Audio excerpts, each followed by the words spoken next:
8મી March વિશ્વ મહિલા દિવસ નિમિત્તે સમગ્ર વિશ્વમાં સ્ત્રી શક્તિની ઉજવણી કરવામાં આવે છે, ત્યારે સુરતની સિવિલ હોસ્પિટલ ખાતે મહિલાઓના યોગદાનને બિરદાવવા માટે એક વિશેષ સન્માન સમારોહનું આયોજન કરવામાં આવ્યું હતું.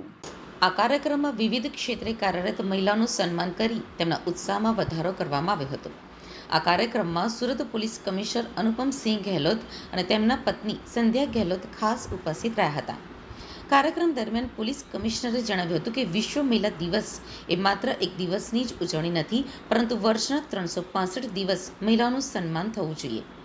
સ્ત્રી ભલે માતા, બહેન, દીકરી કે પત્નીના સ્વરૂપમાં હોય, પણ તેનું સ્થાન સમાજમાં અત્યંત ગૌરવશાળી છે.